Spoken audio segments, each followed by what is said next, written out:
सभापति महोदय,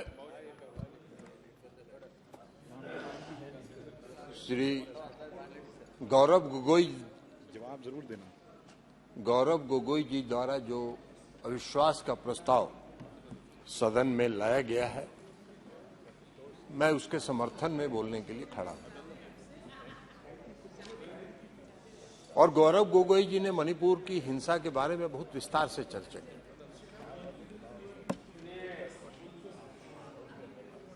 और हम लोग को आश्चर्य तब होता है जब मणिपुर इस देश का पूर्वोत्तर राज्य है, महत्वपूर्ण राज्य है, डबल इंजन की सरकार है।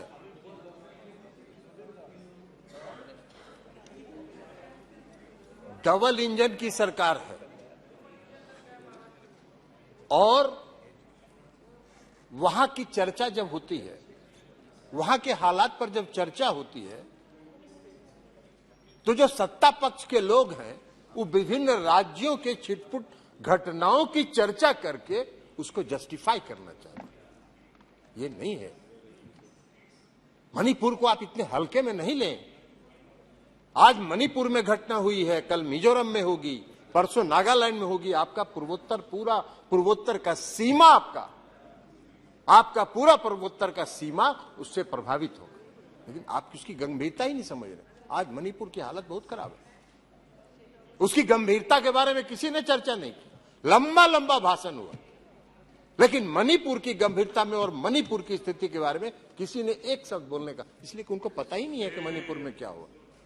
उनको पता ही नहीं है कि मणिपुर में क्या हुआ। मैं भी गया था, मणिपुर गया था, और मैं गया था दो समुदाय के बीच इतनी दूरी बढ़ गई है, इतनी घृणा फैल गई है एक दूसरे के प्रति कि उसको पाटना बहुत मुश्किल है।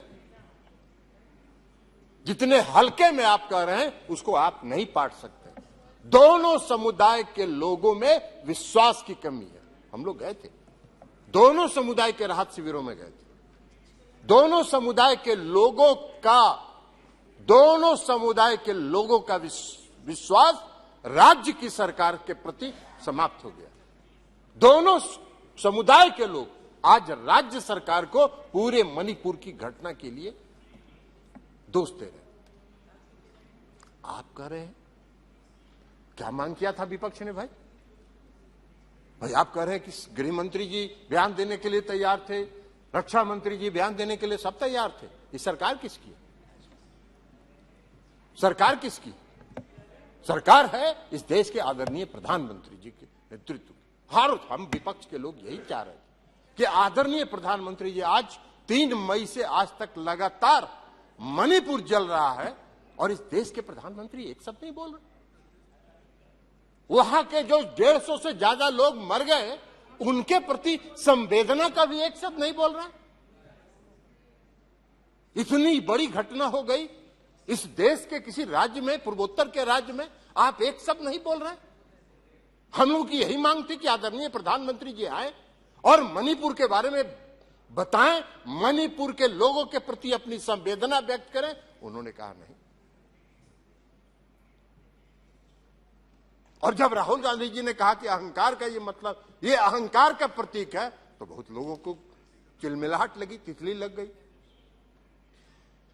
नहीं है। मणिपुर में आज बहुत कुछ करने की जरूरत है। मणिपुर के लोगों में विश्वास पैदा करने की जरूरत है।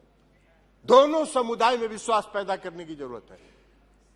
मणिपुर के लोगों को पुनर्वासित करने की जरूरत है। आज बेघर होकर लोग मई से आज तक राहत शिविरों में रह रहे।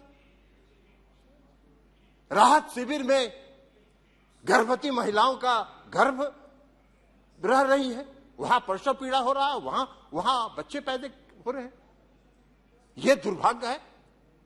और आप कह रहे हैं उसको अलग अलग राज्यों की छिटपुट घटनाओं को जोड़कर आप कह रहे हैं कि बहुत सही। भाई मौन व्रत तो धारण किया प्रधानमंत्री जी, जरूर किया। क्या नहीं? प्रधानमंत्री जी इस देश के प्रधानमंत्री हैं। उनका यह कर्तव्य दायित्व तो नहीं बनता है कि अपने राज्य में, किसी राज्य में इतनी बड़ी घटना हो गई, उसके बारे में हम एक शब्द बोले? क्या है? ये तो वही पुरानी कहावत है, रोम जल रहा था, नीरो बंसी बजा रहा था। और दिनकर जी की एक कविता है, हम आपको सभापति महोदय सुनाना चाहते हैं। क्या कहा कि मैं घनघोर निराशावादी हूं, तब तुम ही टटोलो हृदय देश का और कहो, लोगों के दिल में कहीं अश्रु क्या बाकी है। बोलो बोलो विस्मय में ये मत मौन रहो।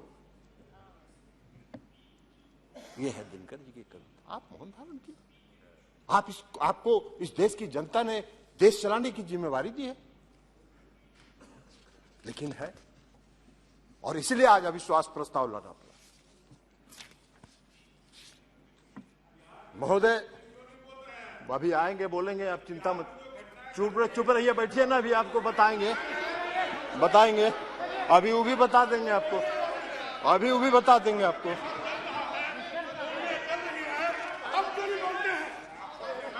बैठिए आराम से बैठिए, सुनिए, नहीं बैठिए जी, आप बोलिए। चिंता मत करिए, आपका जब नंबर आए तब बोलिएगा, आप बोलने दीजिए, प्लीज बैठ जाइए, कोई चिंता नहीं, ठीक है। टिकट नहीं, जब आपका पक्ष का नंबर आएगा बोलेगा, आप बोलिएगा, अब उनको बोलने दीजिए जी, बोलिए, उधर ध्यान मत दीजिए, आप बोलिए। सभापति महोदय, अब हम जरा बता दें, आदरणीय प्रधानमंत्री जी, हम बता दें, आदरणीय प्रधानमंत्री, रिकॉर्ड में नहीं जा रही है, 9 वर्षों से राजीव रंजन सिंह जी के रिकॉर्ड में जा रही है जी। 9 साल से इस देश में शासन कर रहे हैं, और इस देश की जनता आज अपने आप को छला हुआ महसूस कर रही है। 2014 में इस देश के प्रधानमंत्री नरेंद्र मोदी जी चुनाव लड़ रहे थे, किसके बल पर जीत रहे थे? इस देश के नौजवानों पर, इस देश के बेरोजगारों पर क्या वादा किया था उन्होंने? इस देश को उन्होंने वादा किया था 2 करोड़ बेरोजगारों को प्रति वर्ष रोजगार देंगे। 9 साल हो गया, 18 करोड़ का तो हिसाब दीजिए, 18 लाख का भी हिसाब नहीं दे रहे, 18 लाख का भी हिसाब नहीं दे रहे, काहे का? और बना दिया क्या दिया? हाँ, रोजगार दिया एक आदमी को रोजगार जरूर मिला, वो सबसे बेरोजगार था। हम नाम नहीं बोलेंगे किसको रोजगार दिया उन्होंने, ये खुद बताएं कि किसको रोजगार उन्होंने दिया, जो सबसे बड़ा बेरोजगार था, और उसको भारी रोजगार देके पूरा इस देश के नंबर 1 और दुनिया के नंबर 3 पर पहुंचा देने का काम किया। नाम बताइए आप ही, किसको इतना बेरोजगार था जिसको रोजगार दिया? इस देश के नौजवानों को तो रोजगार नहीं मिला। हम लोग भी चुनाव लड़ रहे थे 2014 में, जो बेंगलोर में, महाराष्ट्र में और अलग अलग शहरों में जो लड़के इंजीनियरिंग और मेडिकल कॉलेज में पढ़ते थे, सब अपनी पढ़ाई छोड़ के गांव आ गए थे और सब अपने घर में बैठ गए थे और कह रहे थे अपने अभिभावकों को कि मम्मी पापा वोट दे दो मोदी जी को, हम लोगों को रोजगार मिल जाएगा। रोजगार तो मिल गया, क्या हुआ? आज वही लड़के 5,000 4,000 रुपए की नौकरी के लिए प्राइवेट कंपनियों में दर भटक रहे हैं। 18 करोड़ लोगों के रोजगार का क्या हुआ? 18 करोड़ लोगों के रोजगार का हिसाब दीजिए। बना क्या दिया आपने? अभी रक्षा मंत्री जी नहीं है, रक्षा मंत्री जी नहीं है। रक्षा मंत्री जी को मालूम है इस देश में जो नियमित सेना में बहाली होती है, लाखों नौजवानों ने नियमित बहाली में दौड़ में पास किया, उनका मेडिकल हो गया, उनका नियुक्ति पत्र जारी होना था, उसको फाड़ के फेंक दिया गया और 4 साल के लिए अग्निवीर बना दिया गया। बाहर रोजगार के प्रति आपका नजरिया, कौन सा रोजगार के प्रति आपका नजरिया है? यही है आपका रोजगार के प्रति आपका नजरिया। महोदय, देश के प्रधानमंत्री ने 2014 में घूम के भाषण दिया। अरे बोलिए ना कि नहीं बोले थे कि 2 करोड़ लोगों का अगर साहस है, हिम्मत है तो कहिए कि हमने नहीं कहा था कि हम 2 करोड़ लोगों को रोजगार देंगे।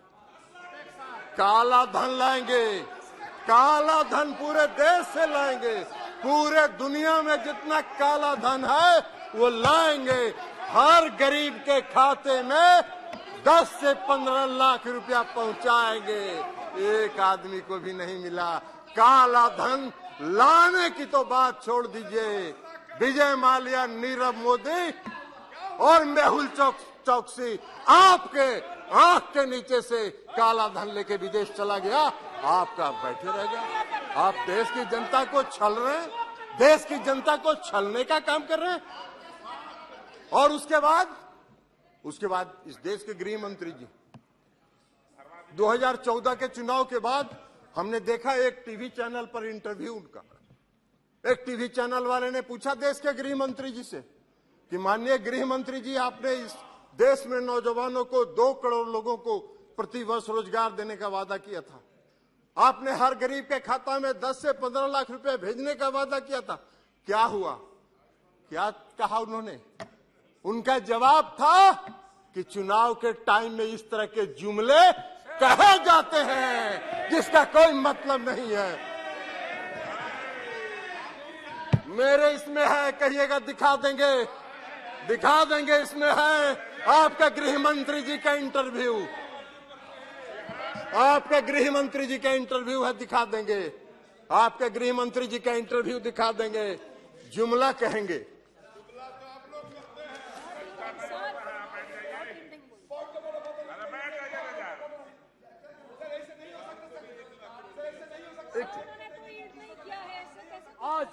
आज नरेंद्र मोदी जी के नेतृत्व। अरे छोड़िए, ये पॉइंट ऑफ ऑर्डर है, ये सभापति महोदय, ये सब धंधा नहीं चलेगा। योजनाओं से बीच में कोई पॉइंट ऑफ ऑर्डर के नाम पर खड़ा होके और अनर्गल बात करेंगे, ये नहीं चलेगा। ये सब जुमलेबाज हैं। ये क्या बोलेंगे? जुमला कहते हैं। इनके 1 नंबर के मंत्री ने इस देश में कहा कि जो चुनाव में हम वादा करते हैं वो जुमला होता है। यह कह रहे हैं महंगाई। आज देश में सबसे बड़ी समस्या क्या है? महंगाई। आप उज्ज्वला योजना की चर्चा अब आप नहीं करते हैं, क्योंकि उज्ज्वला योजना में जितना सिलेंडर आपने बांटा, 5% घरों में भी आज वो सिलेंडर नहीं जल रहा है। क्यों? 1400 रुपए 1300 रुपए सिलेंडर का दाम हो गया। अब आप उसका नहीं, पहले बहुत पीठ थपथपाते थे, अपना हर भाषण में कहते थे उज्ज्वला योजना, उज्ज्वला योजना, उज्ज्वला योजना। अब शांति में कायम हो गया। आप बात कर रहे हैं भ्रष्टाचार की। आजकल आप देश भर में घूम घूम के भ्रष्टाचार की चर्चा कर रहे हैं।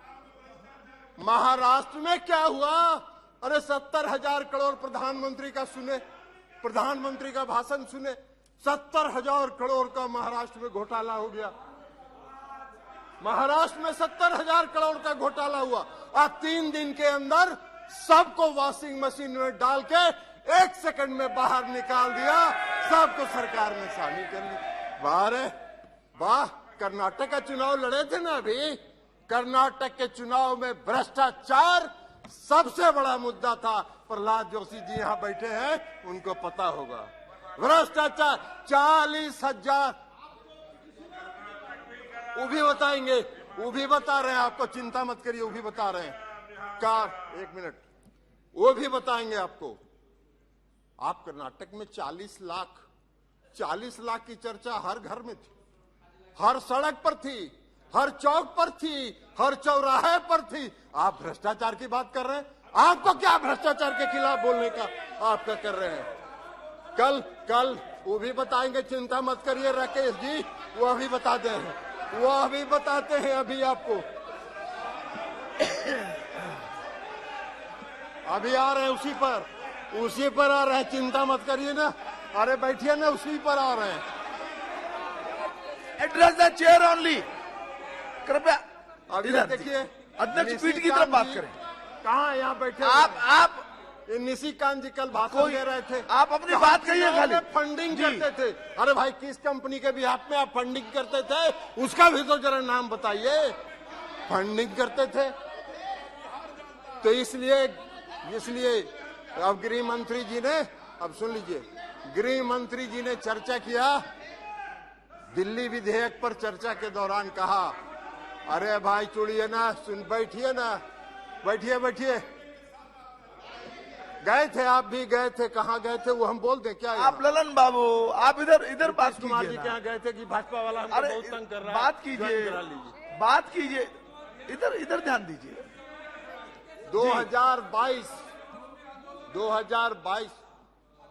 2022 में जब हम लोगों का गठबंधन बना 9 अगस्त को, 1 मिनट, 9 अगस्त 2022 को, तब से इनको तितली लग गई, तब से इनको भारी तितली लग गई।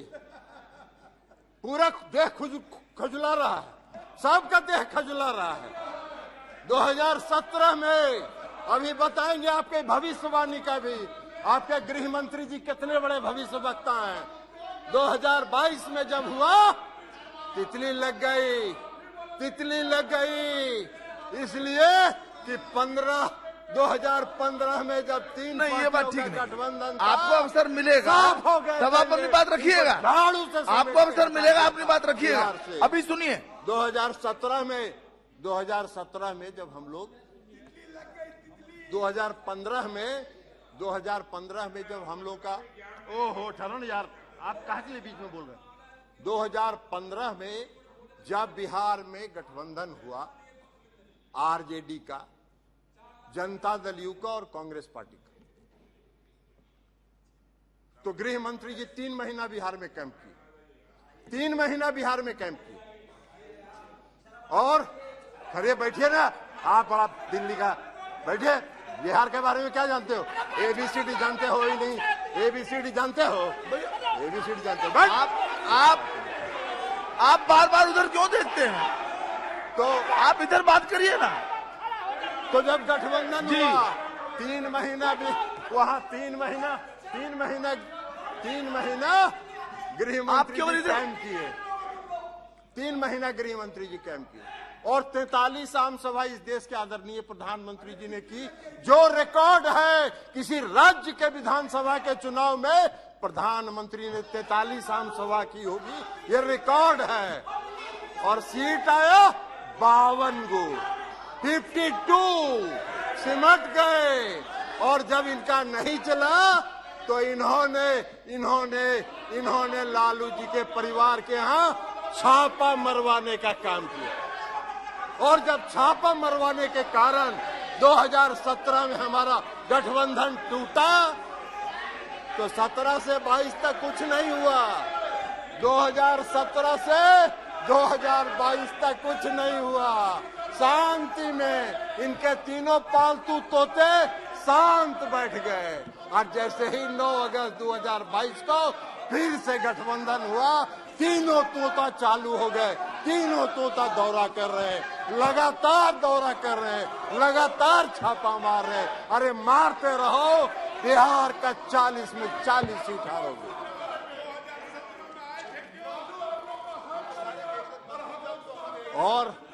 और आपको बता दें, और आपको एक बात बता देते हैं सभापति महोदय, और आपको एक बात बता देते हैं, इसके देश के गृह मंत्री जी जो हैं वो बहुत भारी भविष्यवक्ता भी हैं, ज्योतिष का ज्ञान है उनको।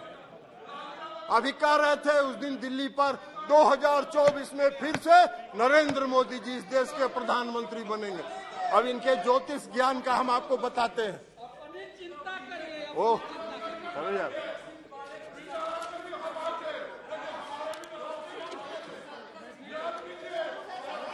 बैठिए, बैठ जाइए, बैठ जाइए, बैठ जाइए, बैठ जाइए। आप बैठ जाइए, बैठ जाइए प्लीज, बैठिए, बैठिए, बैठिए। 2000 रिकॉर्ड में नहीं जा रहा है। 2000 बोलिएगा तो रिकॉर्ड में आएगा, तब बोलिएगा जी। 2015 में इन्होंने गृह मंत्री जी ने, अरे कुछ रिकॉर्ड में नहीं जा रहा मंत्री जी है। ने भविष्य बैठिए। कि जिस दिन बिहार के चुनाव की गिनती होगी उस दिन 11 बजे नीतीश कुमार जी त्याग पत्र देंगे, 12 बजे प्रधानमंत्री भारतीय जनता पार्टी की सरकार बिहार में बनेगी। इनका भविष्यवाणी फेल कर गया, भविष्यवाणी फेल कर गया गृह मंत्री जी का। 52 गो मात्र सीट आया। 2021 में बंगाल में चुनाव लड़ रहे थे, कहे 2/3 बहुमत से सरकार बनाएंगे, हार गए। 2022 में हिमाचल गए, वहां कहे सरकार बना रहे हैं, भविष्यवाणी फेल कर गया। कर्नाटक गए, वहां कहे 2/3 से सरकार बना रहे हैं, हार गए। 2024 भी आप जरूर हारेंगे, आपका भविष्य यही बता रहा है। और आप एक बात बता देते हैं, 2-3 मिनट में, प्लीज 2-3 मिनट में कंक्लूड करेंगे सभापति महोदय। आई गृह मंत्री जी का आदत है सब, इनका गृह मंत्री जी का एक आदत है। बिहार में अभी 3 बार गए, 3 दौरा कर लिए हैं। एगो पहला दौरा में गए, बैठिए, पॉइंट ऑफ ऑर्डर कर लिया। क्या पॉइंट ऑफ ऑर्डर है? नहीं, क्या पॉइंट ऑफ ऑर्डर? जी जी, क्या क्या 352(2) जी 352(2) सर, आप बैठिए ना, बैठिए आप। इन्होंने कई एक बातें जो है डिफेमेटरी माननीय गृह मंत्री जी के लिए की है। 352(2) ये कहता है कि वो सदन के सदस्य हैं, बिना ये नोटिस के उनके बारे में इस तरह की बातें जो बाहर बोली गई हैं वो नहीं बोल सकते हैं। माननीय रंजन जी जो है, ललन जी, इस सदन के मेरे से ज्यादा वरिष्ठ सदस्य हैं, यहाँ के नियम कानून के बारे में उनको ज्यादा जानकारी है, इसलिए जो भी बातें उन्होंने कही वो एक्सपंज कर देना चाहिए और उनको इस तरह की बातें नहीं करनी चाहिए। देख लेंगे उसको। जी हो गया, ठीक है। अरे छोड़िए ना, 1 मिनट। जी जी जी ओ छोड़ दीजिए ना जी, कुछ नहीं बोले, इनका छोड़ दीजिए। हाँ, और सभापति महोदय 3 बार गए गृह मंत्री जी बिहार। पहला बार गए पूर्णिया में भाषण दिए, कहे कि पूर्णिया का हवाई अड्डा मोदी जी ने बनवाया कि नहीं बनवाया। जनता हंस रही थी, जिसका काम भी शुरू नहीं हुआ उसको ही बनवा दिया हवाई अड्डा। अरे ऐसा बड़ा भारी जुमलेबाज तो देखे ही नहीं भाई। जिस हवाई अड्डे का काम भी शुरू नहीं हुआ उस हवाई अड्डे को बनवा दिए। या यही अध्यक्ष थे, ये जो बैठे हुए हैं ना, ये अध्यक्ष थे, यही फीडबैक दिए होंगे। और उसके बाद गए अभी लखीसराय में, लखीसराय में जाके इन्होंने क्या कहा, मुंगेर में इंजीनियरिंग कॉलेज मोदी जी ने बनवाया कि नहीं बनवाया, मेडिकल कॉलेज बनवाया कि नहीं बनवाया, हर घर नल का जल मोदी जी ने पहुंचाया कि नहीं पहुंचाया। तीनों झूठ है, तीनों सफेद झूठ है। मुंगेर का मेडिकल कॉलेज 1 रुपया केंद्र का नहीं है, मुंगेर का इंजीनियरिंग कॉलेज 1 रुपया केंद्र का नहीं है। मुंगेर बिहार में हर घर नल का जल 1 रुपया राज्य की सरकार ने केंद्र से नहीं लिया। इन्होंने ऑफर किया, उन्होंने ठुकरा दिया, कहा नहीं लेंगे। तुम्हारी फितरत है, केंद्र सरकार की फितरत है। राज्य की कोई योजना चलती है, उसमें कुछ पैसा दे देते हैं। अब पैसा दे के कहते ही तो मेरा योजना है। नीतीश जी ने कहा 1 रुपया नहीं लेंगे, हम अपनी ताकत पर करेंगे, और ये काम उन्होंने किया। शर्म ही नहीं आता है। ये भी गए थे लखीसराय में, यही बताए होंगे कि मेडिकल कॉलेज बनवा दिया, इंजीनियरिंग कॉलेज बनवा दिया, हर घर नल का जल बनवा दिया। ललन जी फीडबैक देते हैं। इस देश के गृह मंत्री जी इसी तरह के बयान करने के आदी हैं। अरे जम्मू एंड कश्मीर में पीडीपी कौन था, क्यों समझौता किए थे? आपका नेचुरल एलाई था क्या?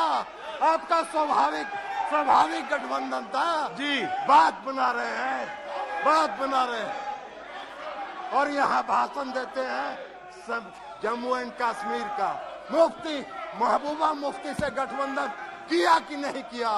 क्यों किया? आप लालू जी हमारे साथ रहे, धन्यवाद।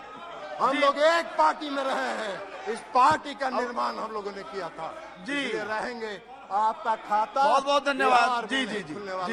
इसी के साथ श्री रामपाल यादव बस कंक्लूड करें जी। इसी के साथ सभापति महोदय, मैं अविश्वास प्रस्ताव का समर्थन करता हूं और इनकी 2024 में विदाई का ऐलान श्री करते हैं। रामकृपाल यादव बहुत-बहुत जी। धन्यवाद। अगर ये वीडियो पसंद आई और वह बिहार के राजनीति और बिहारियत से सरोकार रखेनी तो सब्सक्राइब बटन दबा के चैनल के सब्सक्राइब कर ली। ओजे एगो घंटी बा, ओकरा बटन दबा देला से कुल सटीक और मारक खबर रुआ मुफ्त में मिल जाई। अगर रुआ पत्रकारिता के हमनी के नया प्रयोग में सहयोग कर चाहतानी तो ज्वाइन बटन दबा दी। पेटीएम नंबर नोट कर ली 9386816700। धन्यवाद।